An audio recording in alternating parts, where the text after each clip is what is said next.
Ah, eu não estou gravando a aula. Agora eu estou. Ok. Então, né, falando aqui sobre a sociologia brasileira, sobre a origem da sociologia brasileira, inicialmente, quando a sociologia ela se torna uma disciplina acadêmica, né, dentro das universidades brasileiras, ela sofre uma grande influência de sociólogos franceses, aqueles sociólogos que defendiam a ideia do positivismo, né? Aquela ideia da ordem para ter o progresso, ou seja, é você entender as bases dessa sociedade brasileira para você conseguir estabelecer qual o objetivo que você quer alcançar. Só que quando essa ordem, né, quando quando esse entendimento sobre a realidade brasileira, ela é liderada por estrangeiros, no caso os franceses, isso é muito problemático. Porque a visão que se constrói sobre o que é o Brasil, sobre o que é a identidade brasileira, sobre o que é ser brasileiro, é construída a partir da visão do outro e não de quem vive de fato no Brasil e sabe a realidade interna do país. Me entende? É como que, por exemplo, você fizesse o seguinte: você quisesse falar de favelização, mas sendo que você nunca viveu ou não conhece ninguém, você não entende a realidade do que é uma favela no Brasil. Então, sabe aquela coisa que não encaixa? Então, a sociologia brasileira, no início, ela foi muito contestada, muito contestada. Eu falava disso com vocês a partir da obra Casa Grande e Senzala, do Gilberto Freire, em que algumas pessoas defendem, dizem que é um livro maravilhoso, porque falam que nesse livro o Gilberto Freire ele conseguiu captar a essência do que é ser brasileiro, a ideia de um povo miscigenado, que vive em harmonia. Porém, outras pessoas já questionam, apontam que essa obra dele, Casa Grande e Senzala, na verdade, ele quis romantizar um falso acordo étnico-racial que nunca existiu de fato no Brasil. Então, assim, se vocês pesquisarem a obra do Gilberto Freire na internet, né, resenhas, enfim, pessoas comentando sobre essa obra, vocês vão encontrar pessoas que super elogiam e pessoas que criticam. O Bruno falou que tá sem áudio, Bruno. Aqui tá tudo bem, Bruno. Vê se não é... Se o seu áudio aí não tá baixo, porque aqui tá parecendo que tá tudo bem. Tá mostrando aqui que tá... Voltou? Ai, que ótimo. Ah, então tá. Show. Ótimo. E aí, continuando aí o que nós estávamos falando, então, basicamente, o início da sociologia brasileira ela foi muito contestada porque ela começou a ser construída, né, as primeiras obras, elas se deram com base numa visão positivista, né, influenciada pelo Durkheim e pelo Comte, que eram sociólogos importantes ali para o início da sociologia no mundo, e que exerceram grande influência na sociologia brasileira no início da construção dela. Então, assim, teve um momento inicial importante, né, da sociologia brasileira, em 1920, com a criação da disciplina escolar, em 1930, o curso de Ciências Sociais, mas a crítica a ser feita é essa grande influência francesa, tá bom? E continuando aí, seguindo no nosso papo sobre sociologia brasileira, eu tenho aqui, depois eu posso enviar esse material para vocês. Eu tenho um material aqui que fala sobre sociologia brasileira e em alguns momentos eu vou ler algumas partes importantes e comentar com vocês, tá bom?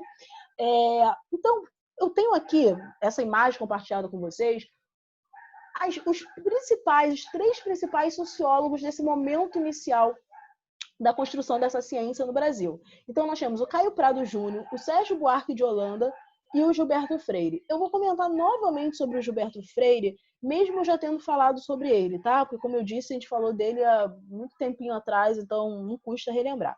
Então, eu tenho um textinho aqui sobre o Gilberto Freire que diz assim: uma figura importante do processo definidor dos estudos sociológicos no Brasil foi Gilberto Freire. Influenciado pela antropologia norte-americana e pela sociologia francesa, Freire reordenou aquela visão determinista e refletiu a respeito das relações de troca entre a Casa Grande e a Senzala. Lembra, eu comentei com você o seguinte, na aula passada, tem um trecho desse livro do Gilberto Freire, em que ele fala o seguinte, em outras palavras, tá? Ele mostra que dentro da casa grande existiam, por exemplo, mulheres negras que trabalhavam na cozinha, enfim, ajudando, né, a dona ali da casa grande e tudo mais. E o Gilberto Freire ele tenta mostrar, através desse exemplo, de como que brancos e negros viviam em harmonia, visto que os negros eram super bem aceitos dentro da casa grande. Tá?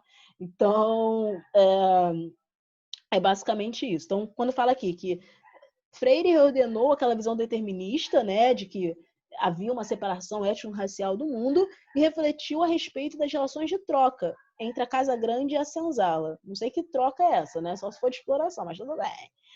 De uma parte apenas, na verdade, né?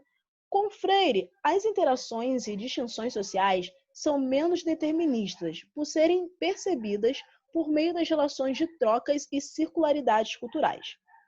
Aberto para o diálogo com a antropologia física e social, a geografia humana e a economia e a psicologia, Gilberto Freire influenciou a configuração de novos métodos para o estudo da sociedade brasileira. Gilberto Freire incorporou uma série de novos conceitos em seus estudos.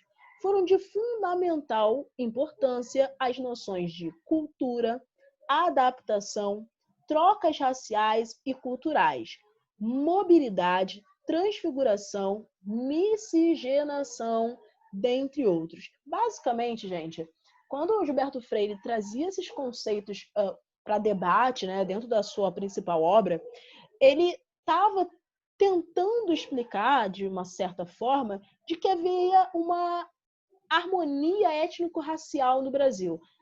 E aí eu vou fazer um parênteses, gente, para explicar o porquê eu sempre estou aqui falando sobre étnico-racial. Tá? Deixa eu até abrir a câmera aqui para falar com vocês sobre isso. Não sei se vocês, em história, ou talvez em biologia, com o Felipe, ou história com o Fábio, já discutiram esse conceito de raça. Na verdade, gente, essa ideia de raça é uma ideia racista, tá? Por quê? Não existe, até o termo racismo, ele pode ser contestado das mais diversas formas. Não o que é o racismo, né? Aquele preconceito que existe em relação a algumas pessoas. Mas o termo racismo, a palavra racismo em si, ela pode ser contestada pela seguinte razão. Não existem distintas raças, não existe isso de raça ariana, de raça... Não. O que nós vemos... Mas você fala assim, Rana, mas calma aí, visualmente, brancos são distintos de negros, que são distintos de asiáticos, são distintos de... Sim. O que nós estamos falando de distinção física são os fenótipos, tá? Mas o termo raça, ele surge num contexto para explicar, de forma mais absurda possível, para justificar que existiam raças mais aptas, na verdade, uma raça mais evoluída, que seria a raça branca ou ariana, enquanto as demais raças, elas biologicamente seriam menores ou seriam menos evoluídas, tudo bem? Então, a raça ariana seria a raça mais evoluída. Vocês percebem que os europeus eles sempre tiveram uma ideia muito louca de supremacia, de ser melhor do que o outro, de que a minha organização social é melhor, a minha organização política é melhor, eu tenho que exportar a minha forma de organizar a minha sociedade para o mundo. Os europeus sempre tiveram esse desejo muito louco dentro deles. Mas, então, basicamente, o conceito de raça serve para legitimar que, biologicamente, a raça ariana ela é mais desenvolvida, ela é mais... não tem outra palavra, seria mais desenvolvida do que as demais raças. E é isso, gente, esse conceito de raça surgiu para justificar o processo de colonização e de neocolonialismo no mundo. Tá? Basicamente para justificar aquela ideia de missão civilizatória, aquela ideia de que os europeus eles eram tão bonzinhos, porque eles eram tão evoluídos, eles estavam tentando nos ajudar o restante do mundo a evoluir igual a eles. Tudo bem? Então, o conceito de raça ele surge aí. Por isso que eu falei que o racismo, que é uma palavra derivada da palavra raça, pode ser contestada também. Talvez deveria haver uma um termo melhor do que racismo para a gente denominar esse preconceito que há em relação a algumas pessoas. Mas, por que até hoje a gente usa o conceito de raça? Porque ao longo do tempo, o conceito de raça ele deixou de estar associado a uma questão biológica. Ele passou a estar associado ao fenótipo, tá? Então, eu falo com a pessoa, ela pertence à raça negra pela forma, por exemplo, do nariz, a cor da pele, enfim, por algumas características visíveis, fenotípicas. Tudo bem? Então, o conceito de raça que surge para justificar uma questão biologicamente, né, interna, né, indivíduos mais aptos, agora, ao longo dos anos, passou a ser utilizado para distinguir os indivíduos de forma fenotípica. Tudo bem? Quando eu falo em etnia, eu estou falando das características sociais pertinentes a cada indivíduo. Então, quando eu falo em etnia, eu estou falando basicamente da cultura de um povo. Então, quais são os hábitos alimentares, qual é a religião que aquele povo pratica. Por isso, em alguns momentos, eu vou falar aqui de étnico-racial. Étnico para puxar esse lado cultural e raça para falar sobre essa questão fenotípica. Tá? Então, só uma observaçãozinha aí para vocês entenderem. E aí, continuando um pouquinho, então, os conceitos que Freire trouxe foram esses. A questão da cultura, a questão da adaptação, as trocas raciais e culturais, né? Então, a questão do étnico-racial aí que eu falei com vocês, mobilidade, transfiguração, a miscigenação. E aí surge, gente, um termo que eu preciso destacar com vocês, que é o termo chamado, né? Que é o termo conhecido como o mito da democracia racial. A partir dessa obra do Freire, esse mito da democracia racial começou a ser questionado, né? Principalmente para essas pessoas que não concordavam que o livro dele, que estava apontando ali que havia uma harmonia entre as raças, na verdade não existia. Então as pessoas que contestavam essa obra dele criaram esse termo chamado, essa expressão, que é o mito da democracia racial, ou seja, mentira esse papo de que todas as raças vivem em harmonia. Na verdade, essa harmonia, essa falsa impressão de que todo mundo vive super bem, independente das raças aqui no Brasil, na verdade é porque algumas raças estavam subjugadas a outras, algumas raças acabavam sendo dominadas por outras, tudo bem? Então, a falta ou a pouca luta por muito tempo, por exemplo, da população negra, foi vista, na verdade, como uma harmonia entre os povos, quando, na verdade, era porque essa população estava sendo tão subjugada, tão explorada, que acabava não tendo forças ou não conseguindo, inicialmente, ter uma organização para lutar contra essa outra classe ou essas outras classes ou raças que acabavam dominando, tá bom? Então, vamos continuar aí? Continua dizendo o seguinte: esses conceitos contribuíram para a configuração de estudos refinados e se consagraram com a publicação das obras Casa Grande e Senzala, de 1933, Sobrados e Mucambos, de 1936, e Nordeste, em 1937, dentre tantas outras. Com a criação da primeira universidade brasileira, ainda na década de 30, as referências sociólogas francesas se institucionalizaram, que foi o que eu já havia comentado com vocês, né? Principalmente porque muitos intelectuais da França, como o Lévi-Strauss, o Roger Baptiste e por aí vai, foram convocados para ministrar os primeiros cursos. Então, os sociólogos franceses foram convidados para ministrar, para serem professores nessas universidades brasileiras, e, claro, acabaram imprimindo os seus métodos e as suas formas de pensar, né? A partir dessa década, né, década de 30, o Brasil passou a ser tomado como objeto de análise sociológica de forma mais sistemática. Havia, pelo menos desde os anos 20, uma forte expectativa da intelectualidade brasileira em redescobrir as particularidades históricas, sociais e culturais da nação. Com a criação da Escola Livre de Sociologia e Política e da Faculdade de Filosofia, Ciência e Letras na Universidade de São Paulo, Por volta de 1930, novos estudos passaram a ser formulados e a sociedade brasileira foi redescoberta. Ou seja, passou a ser lida e dita com novos referenciais, estudos sistemáticos e análises científicas fundadas na pesquisa empírica. Ou seja, pesquisa empírica é aquela pesquisa feita no cotidiano, né, a partir de entrevistas da população e por aí vai. Isso resultou no aperfeiçoamento dos estudos a respeito dos negros, índios e mestiços como grupos sociais importantes para a formação histórica, política, econômica e cultural do Brasil. A partir daí, diversas revistas foram criadas com o objetivo de fazer circular a produção intelectual nacional. Dentre tantas, destacam-se em São Paulo a Sociologia, a revista do Museu Paulista e a revista de Antropologia, enquanto no Nordeste brasileiro ganhou destaque a revista Pernambucana de Sociologia. Então, basicamente, o que nós temos para destacar aqui na obra de Gilberto Freire são conceitos relacionados à cultura, à miscigenação, à adaptação, trocas raciais, e destacar também que, nesse primeiro momento, ele teve uma grande influência da sociologia norte-americana, mas também da sociologia francesa, visto que os franceses foram os escolhidos para ministrar as aulas nas universidades brasileiras, tá bem? E aí temos um outro cara, que é o Sérgio Buarque de Holanda, pai do Chico Buarque de Holanda, e que diz assim, dele é um trechinho menor, tá bom?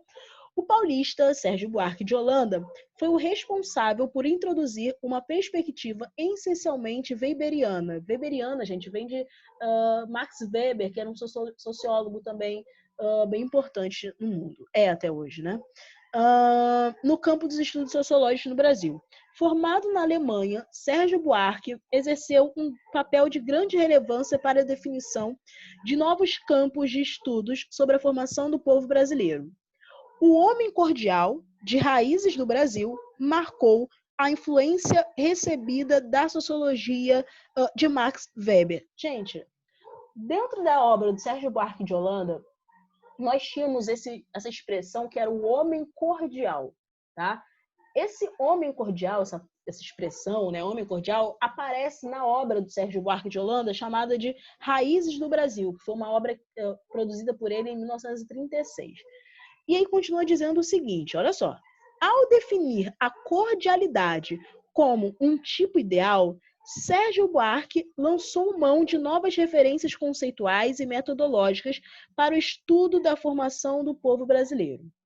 Por meio de sua obra, Sérgio Buarque de Holanda destacou a formação autoritária e oligárquica brasileira. Lembra que eu havia comentado agora há pouco com vocês o seguinte, gente, na verdade, não havia o que o Gilberto Freire falava de harmonia entre os povos, entre as raças, todo mundo junto e misturado, porque nós somos um povo miscigenado. Na verdade, o que havia era uma raça dominando outra. O Sérgio de Buarque de Holanda, nessa obra dele, Raízes do Brasil, ele tenta mostrar isso. Quando ele fala sobre o chamado homem cordial. Homem cordial seriam aqueles indivíduos que acabavam estando sob domínio de outros indivíduos. Normalmente, a oligarquia brasileira, tudo bem? Então, a oligarquia brasileira, sobretudo a oligarquia rural brasileira, exercia ainda um domínio sobre alguns povos, sobretudo a população negra. Tá?